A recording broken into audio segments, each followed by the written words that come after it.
Alors, chers élèves, encore une année où, au lycée de Jocante, on commémore le 11 novembre. Et à côté de moi, il y a la mairie de Bastia qui est représentée par Monsieur Perretti et qui va peut-être dire quelques mots. Merci Madame la proviseure, vous avez dit l'essentiel, hein, c'est un lieu de mémoire et je sais combien vos prédécesseurs et vous-même êtes attachés à ce monument aux morts. Il se trouve que j'enseignais ici, j'allais dire 30 ans, hein. Ce n'est pas rien et je sais que des cérémonies se sont succédées, associant les professeurs, particulièrement les professeurs d'histoire, mais pas uniquement, et les élèves. La ville est très soucieuse de son devoir de mémoire. Ce monument en fait partie, il y en a d'autres, vous le savez. Il y a 2 monuments correspondants, au lycée Jean-Nicole, au vieux lycée, le lycée Simon Vichiguer. D'ailleurs, il est émouvant de voir que l'oncle de Simon Vichiguer, hein, qui est mort dans la guerre de 70, et auquel il doit son prénom, figure sur ce monument. Il y a aussi un grand monument qui malheureusement est dans la salle des mariages, c'est peut-être pas le lieu le plus propice. La salle des mariages de l'ancienne mairie était avant la salle du conseil municipal, avant que la mairie aille s'installer rond-point Noguès. Voilà, ce sont des lieux à observer attentivement, parce que derrière chaque personnage, mon collègue d'histoire va faire son travail, hein, pour revitaliser la mémoire, derrière chaque personnage, il y a une histoire personnelle, il y a un village, il y a une famille, il y a un désespoir, ceux des proches, il y a un maire qui mettait son plus beau chapeau, sa plus belle cravate, et qui allait dans les familles pour annoncer la mort de celui qui, malheureusement, avait été tué au front, à Verdun, en Artois, dans l'Argonne, en Champagne, très loin d'ici. Ce sont des histoires que l'on s'est racontées très longtemps, de génération en génération, et j'espère que vous saurez les raconter à vos familles et plus tard à ceux qui vous entourent. Merci. Merci. On va laisser la place à nos élèves. Hommage à Jean-Charles Angeli, héros de la Grande Guerre, sous-lieutenant au 75e régiment d'infanterie, mort pour la France. Jean-Charles Angeli naît le 5 juillet 1889 à Tralongue, un village au cœur du canton de Saint-Mane dans la montagne corse. Fils de Pierre-Louis et de Marie-Louise Angeli, il grandit dans une famille attachée aux valeurs d'instruction, de travail et de devoir. Dès l'enfance, il se distingue par son sérieux et sa curiosité intellectuelle. En 1907, il est élève au lycée Marbeuf de Bastia, établissement où il poursuit de brillantes études secondaires. Ses professeurs louent déjà son esprit d'analyse, sa modestie et son goût de savoir. Cette formation solide le conduit ensuite à Marseille, où il entreprend des études supérieures avant d'intégrer la très réputée École nationale supérieure des mines de Saint-Étienne en 1912, au sein de la promotion 1917. À seulement 23 ans, il s'impose comme un jeune homme d'avenir promis à une belle carrière d'ingénieur. Mais l'histoire en décide autrement. Lorsque la guerre éclate, le 2 août 1914, Jean-Charles Angeli interrompt ses études pour répondre à l'appel de la patrie. Déjà engagé depuis 1911 au 87e régiment d'infanterie, il gravit rapidement les échelons. Soldat de 2e classe, puis caporal dès avril 1912. Son sérieux et sa bravoure le désignent bientôt pour le commandement.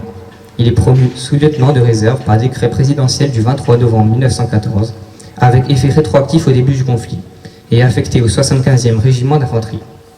Sur le front, il se distingue par sa valeur morale et son courage tranquille. Ses camarades décrivent un officier modeste de l'esprit réservé, toujours soucieux du sort de ses hommes. Le 12 avril 1915, lors des combats acharnés devant Flireil, en Meurthe-et-Moselle, il entraîne sa section à l'assaut des tranchées allemandes avec la plus grande bravoure. Foudroyé au cœur de l'action, il meurt en faisant le coup de feu au milieu de ses hommes. Il avait 25 ans. Le gouvernement français reconnaît sa conduite exemplaire. Il est cité à l'ordre de l'armée, décoré de la Croix de guerre et de la Légion d'honneur, à titre posthume. Son nom figure parmi ceux des anciens élèves de l'école des mines de Saint-Étienne, morts pour la France, symbole de cette génération de jeunes intellectuels tombés au champ d'honneur. Sa dépouille repose d'abord près du lieu de son sacrifice, avant d'être répatrié en Corse le 14 février 1922 et inhumé dans le cimetière communal de Tralongue, son village natal. Le 7 juillet 1915, un secours immédiat est versé à sa mère, signe de la gratitude de la nation envers le sacrifice de son fils. Jean-Charles Angeli laisse le souvenir d'un homme droit, loyal et courageux, d'un élève studieux, devenu officier valeureux. À travers lui, c'est toute une jeunesse instruite et prometteuse qui s'est levée pour défendre la France au prix de sa vie. Son nom mérite d'être rappelé avec émotion et respect aux côtés de tous ceux qui, comme lui, ont uni l'intelligence, le courage et l'amour de la patrie jusqu'à l'ultime don d'eux-mêmes. Merci. La chanson Craonne est une œuvre contestataire chantée par les soldats français en 1917 après les combats meurtriers au chemin des Dames. Cette chanson est interdite par le commandant militaire et il faudra attendre presque 60 ans pour que la censure soit levée.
M'a été apporté par la poste ce jour, car honteusement, l'on espère quotidiennement recevoir quelque chose. Les gourmandises que je préfère sont tout d'abord les biscuits et les cakes, puis ensuite le chocolat, le marzipan, le miel, les oranges et les bonbons acidulés. Aujourd'hui, je te joins à ma lettre 4 marques. J'ai envoyé à la maison des photos, vas-y pour les voir. Falbush se porte bien, ainsi que les autres bonshommes. Tu me demandes ce que nous mangeons. Dans la semaine, en moyenne, 2 fois de la soupe au pois à la couenne de l'or, 2 fois du bouillon de riz sucré, 1 fois des haricots verts et 1 fois de la soupe de riz avec de la viande de bœuf. On mange même le couvercle de notre casserole de fer et j'ai toujours dans ma poche ma cuillère, juste essuyée à l'aide de papier. Tous les 8 jours, je dors 1 fois sans mes bottes, tous les 10 jours, je change de chaussettes et je reçois ma solde de 5 marques 30. Je dors toujours habillée, les pieds enfoncés dans un sac, le manteau par-dessus, puis recouvert d'une couverture de laine où je m'enfuis entièrement dessous. Pour nous asseoir, nous avons au mieux une caisse, mais le plus souvent rien du tout. Nous nous asseyons par terre, sur la paille. Dans notre groupe, nous allons chercher notre café dans une batterie de cuisine française. C'est très grand et chacun se sert lui-même avec sa tasse souillée. Personne n'a peur de la crasse, on s'y est habitué. On rince, on boit et on se lave dans l'eau des tranchées. Mon bonnet à l'intérieur a l'air d'une caisse de charbon et des nuages de poussière sortent de mon uniforme. Je ne peux me laver que tous les 2 jours. Tu devrais voir nos latrines, elles sont à mourir de rire. Un simple tronc de bouleau où l'on est aligné derrière contre derrière et qui offre du chemin principal une belle vue. Nous avons eu si peu de pain cette semaine que la plupart ont déjà mangé leurs biscuits de secours. Si tu veux en savoir davantage, tu n'as qu'à me demander des détails. Tu peux sûrement t'expliquer ma mauvaise écriture. Assieds-toi donc par terre, mets un livre sur lequel tu peux écrire sur tes cuisses et pose entre tes genoux une bouteille avec une faible lumière. À présent, je vais cesser mon bavardage et vais bien me récupérer, car je suis exempt de service de nuit. Demain, vers 11h30, il y aura encore de gentilles nouvelles de toi. Une grande amitié à sa fidèle sœur qui prend soin de lui, Christian, amitié à Hans et Globki. Christian Bordechine, lieutenant dans l'armée allemande, était le fils d'horticulteurs allemands domiciliés à Brême. Il était étudiant en architecture et écrivait très souvent à sa sœur Anna, celle de ses 3 sœurs avec laquelle il s'entendait le mieux. Il fut tué sur le front le 27 avril 1917, il avait 24 ans. La Trouche a été écrite en 1923 par Montéus. Cette chanson fait référence à un sanglant épisode sur le front de Champagne, dans la Marne, pendant la Première Guerre mondiale.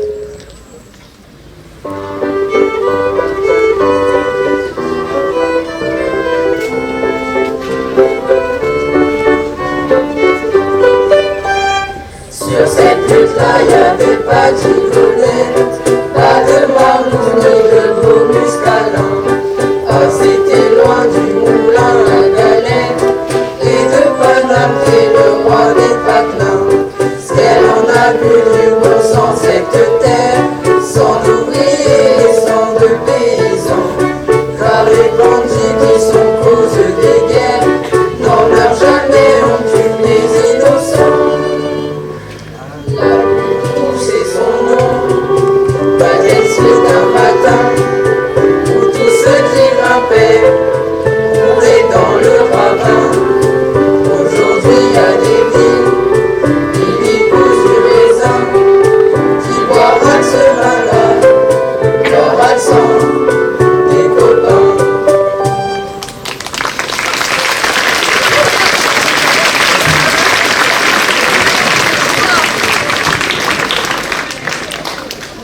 Ce 5 octobre 1917, rien à signaler aujourd'hui encore.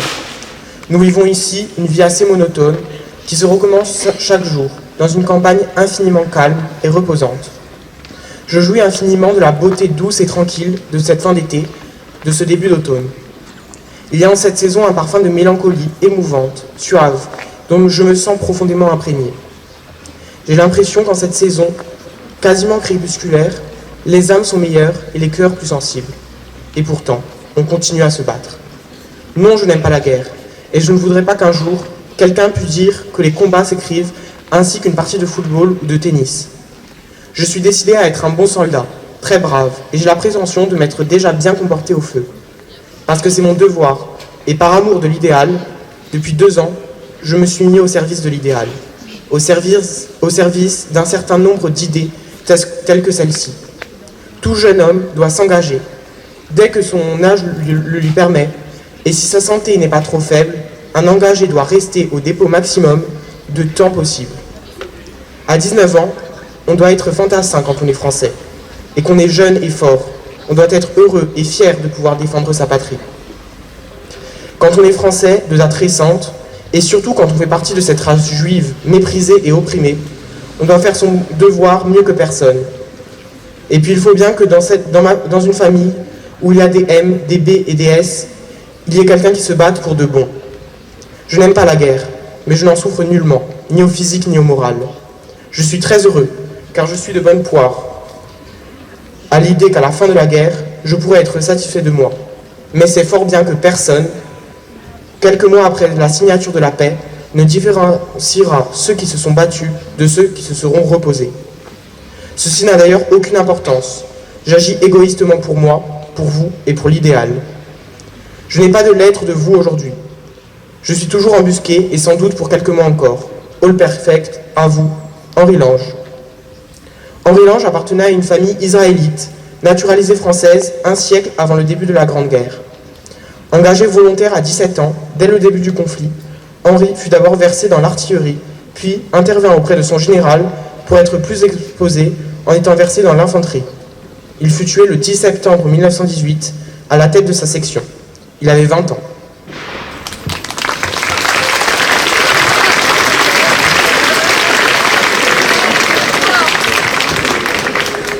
La Madelon est une chanson écrite en 1914 par Camille Robert. Elle est principalement chantée devant les soldats en permission. Elle devient rapidement un chant militaire, musique très joyeuse et festive qui contraste avec les atrocités de la guerre.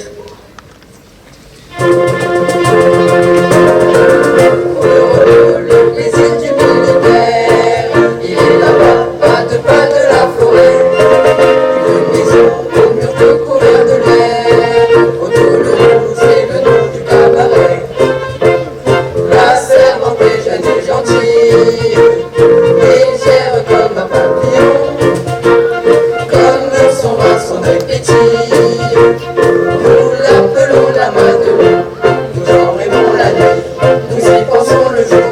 Ce n'est que Madelon, mais pour nous c'est l'amour. Quand Madelon vient nous servir à boire, sous la tonnelle on frôle son jupon, et chacun lui raconte une histoire à sa façon. La Madelon pour nous n'est pas sévère, quand on lui prend la taille ou le menton, elle rit, c'est tout pas qu'elle sait faire. Madelon, Madelon, Madelon.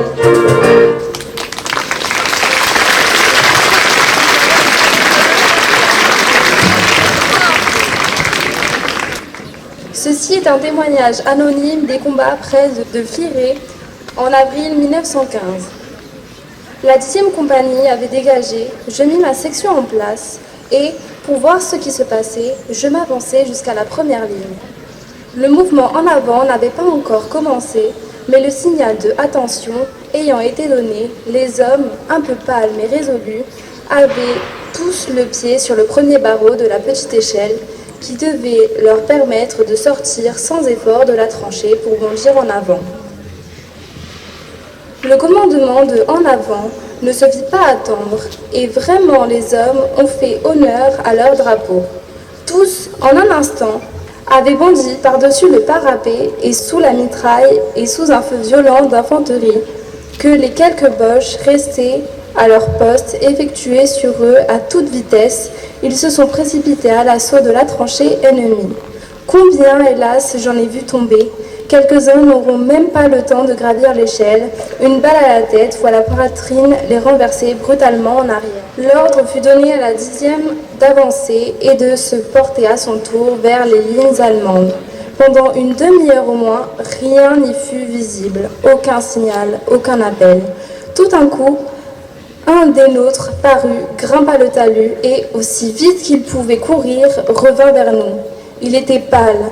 Une horreur immense glissait dans ses yeux. La tranchée est perdue, me dit-il. Les Boches sont là. Je ne puis croire une pareille nouvelle. 700 au moins des nôtres étaient partis et je n'en ai vu revenir plus de 200. Bientôt, hélas, le doute ne se fut plus permis.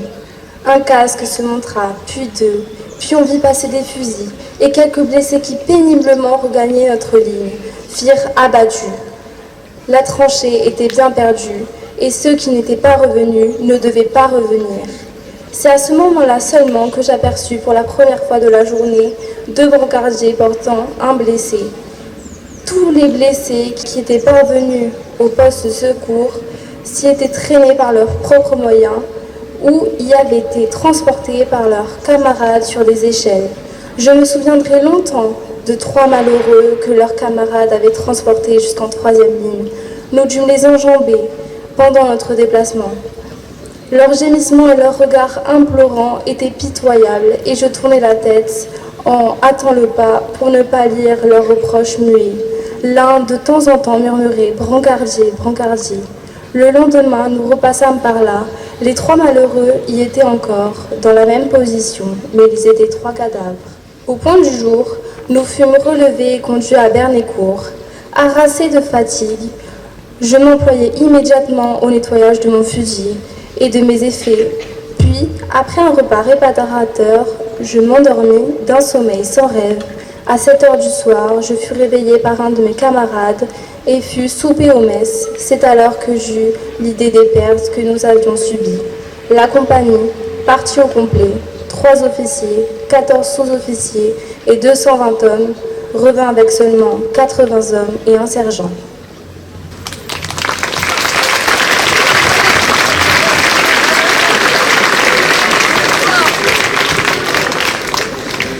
Le chemin des dames, Robert Nivelle, général en chef de l'armée française, donne l'ordre à ses hommes de monter à l'assaut des positions allemandes au chemin des dames.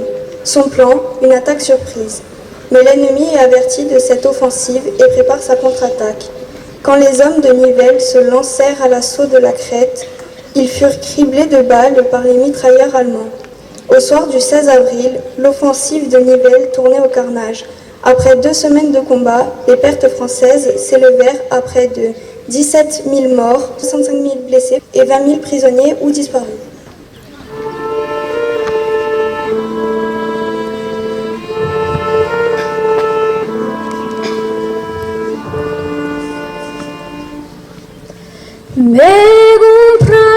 Sotto all'usole e tonci vani desinantu una gellubi a usualu e a giumi a grefrantu Kula lo ci spenti mi la zuniegia Kula mio istrugare a viegia Kula ci sei firmata la mia vita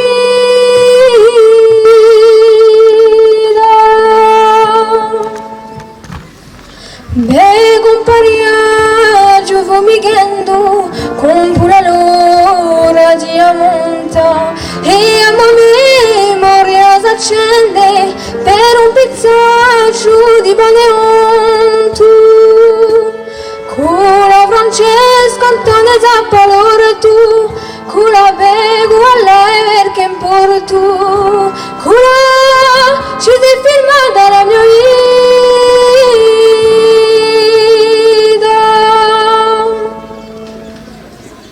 Vengo una scuola e un taurone, sento già 1000 tidelli e uovo tante canzoni mi hanno freddo la villa cura facendo trascina le legne cura sento il mio paese piange cura ci si ferma dalla mia vita.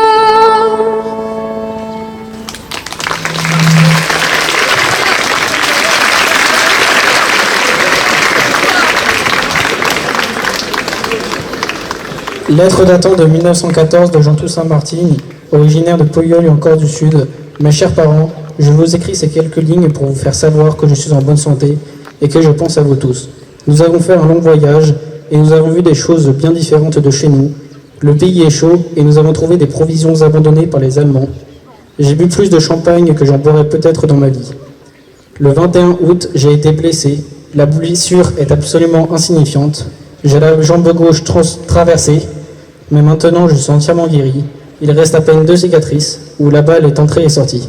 Le médecin anglais voulait m'évacuer, mais je n'ai pas voulu. Ensuite, je marchais en hamac quelque temps. Depuis notre arrivée, nous avons marché et travaillé. Aujourd'hui, nous construisons des tranchées jusqu'à 9h du soir. Ce travail ressemble beaucoup au fossé que l'on faisait dans les vignes pour planter des cèpes américains. Tel j'étais, tel je suis, avec cet avantage que j'ai l'âme un peu plus trempée par les circonstances actuelles. Puisqu'il faut se battre, mieux vaut le faire de bon cœur, et je vous dis de ne point vous inquiéter pour moi, qu'ils m'envoient partout et où ils veulent. Je suis indifférent, je ferai mon devoir comme par le passé. Recevez mes plus tendres souvenirs et embrassez toute la famille pour moi, votre fils qui pense à vous. Jean Toussaint et Martine. Carnet de guerre d'un inconnu du 81e régiment d'infanterie territoriale. Arras, Artois, septembre 1915. Arrivé à Arras le 24 au soir, quelques jours après, nous fûmes occupés les lignes de soutien au nord de la ville. Et pendant les combats, nous fûmes occupés au ravitaillement de nos frères des premières lignes. Peu après, nous fûmes appelés à les remplacer. Et là, j'ai pu voir et entendre tout ce qui a trait aux plus grands mots. Rien de si horrible n'est jamais paru sur la terre, du moins en fait de guerre. Et sur ces lieux que j'ai foulés de mes pieds, et que je pourrais nommer de champs de martyrs de la patrie. J'ai vu de mes yeux, enfouis vivants dans la terre, sous les décombres d'une chambre de repos, ces hommes qui bientôt devaient 16 cadavres. Étendus pendant des heures entières sur des brancards, ces pauvres malheureux endurent toutes les souffrances, et aucune main amie n'est là pour secourir leurs ignobles souffrances. Rien même, pas une goutte d'eau, ne vient leur rafraîchir leurs lèvres brûlées de fièvre, pour la bonne raison que ceux-là même qui les transportent n'ont rien à leur offrir, autre que les secours et leurs bras. Terrible fléau qui, en quelques heures, jette dans la tombe des milliers de victimes.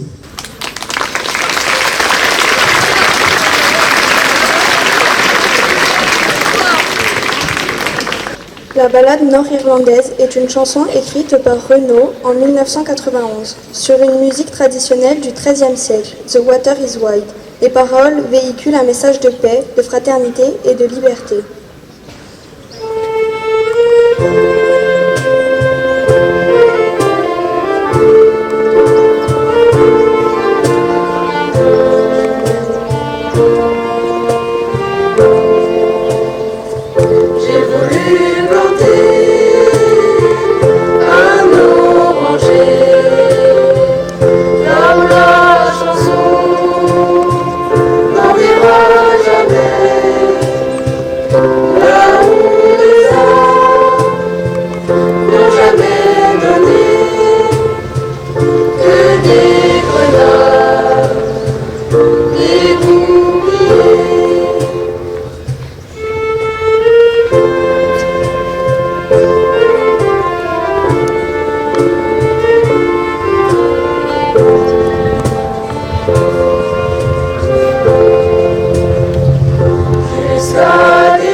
27 septembre 1915.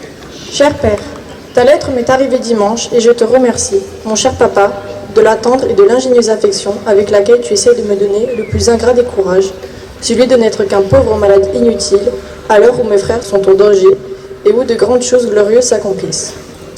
Les souvenirs de l'an passé ne sont point faits pour me rendre patient. J'ai connu la joie héroïque de se battre, de remonter la route victorieuse. C'est ce qui me donne le mortel regret d'être ici. Mais je tâche d'oublier ces nobles heures et de m'oublier pour ne sentir que la joie, presque l'ivresse de nos derniers communiqués. Je suis comme hors de moi. Je ris et je trinque avec mes compagnons de maladie. Nous chantons ensemble la Marseillaise. 10 000, puis 20 000 prisonniers, notre terre reconquise. Tout ce cliquetis me donne la fièvre et m'ôte le sommeil, et Dieu me garde de faire le poète quand j'écris à mon père. Mais je chante tout ce qu'il y a de France qui se lève en moi, comme le brouillard du matin sur la terre obscure, et jamais je n'ai éprouvé un sentiment si vif, si passionné, et si délicieux d'être un homme de mon pays. Pourquoi ? Pourquoi suis-je ici loin de la bataille ? Mon vieux régiment est au cœur de la fête, du côté de Ménil, et il paraît déjà qu'il a vraiment fait son devoir. On cite des blessés et des morts. Mon cœur est là-bas, avec eux, et j'envie Marcel qui est dans la mêlée, et Charles qui est dans le canon. Parle-moi d'eux, dès que tu auras de leurs nouvelles. Je sais trop qu'ils ne sont pas moins en danger qu'à l'honneur. J'ai une telle envie de guérir qu'elle commence à t'opérer. Peut-être, en dépit du plus galonné des majors, ne sera-t-on pas obligé de me rouvrir et de me recouper. Chaque jour, je rends en détail quelques parcelles de ma côte avariée. Il passe de fréquentes inspections et ce matin encore, un médecin m'a recommandé la patience et promis la guérison. Je l'écris aussitôt sur sa croix de commandeur et ses étoiles de brigadier. Je suis prêt à tout pour en finir, mais si je puis m'en dispenser, j'aime autant ne pas repasser sur la table d'opération, sur le billard comme l'appellent nos poilus. On me pense tous les matins, on me sature d'iode. Je passe ma matinée dans les journaux et l'après-midi sur la grande plage d'automne, pluvieuse et désolée. La mer est belle, d'une beauté triste. L'équinoxe roule ses lourdes marées jusqu'au pied des falaises. Henri Jacquelin avait 30 ans en 1914. Il habitait Quimper. Agrégé de lettres et d'histoire, ancien élève de l'école normale supérieure, il avait été réformé par myopie lors de son service militaire, mais il s'engagea comme un simple soldat dès le jour de la mobilisation, à l'exemple de ses 3 frères. Gravement blessé pendant la première bataille de la Marne en septembre 1914, il fut soigné pendant plus de 2 ans et renvoyé au front comme un mitrailleur en mars 1916. Versé ensuite dans l'infanterie d'accompagnement des chars d'assaut, il fut tué à Tailleur le 26 septembre 1918, moins de 2 mois avant la fin de la guerre. Sa femme Henriette resta seule avec son fils Riquet, né en novembre 1911.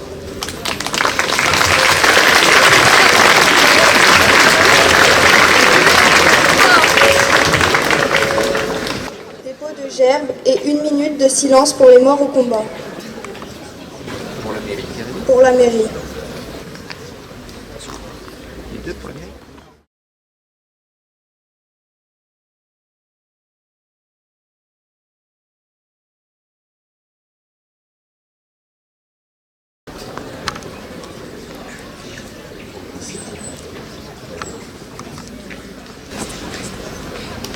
Pour le lycée Joconde.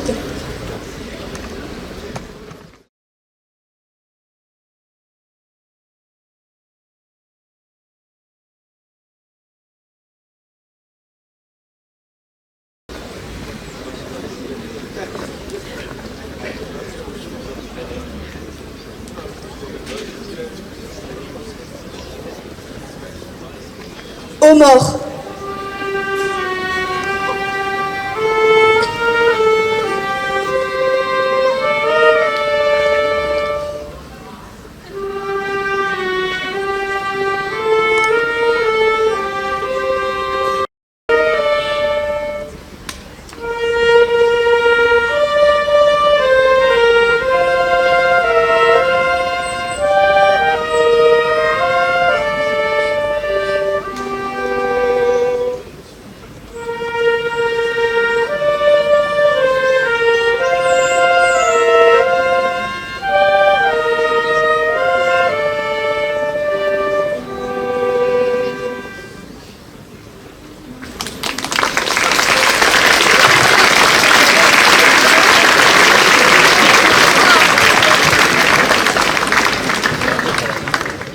Je vous remercie d'avoir participé à cette commémoration.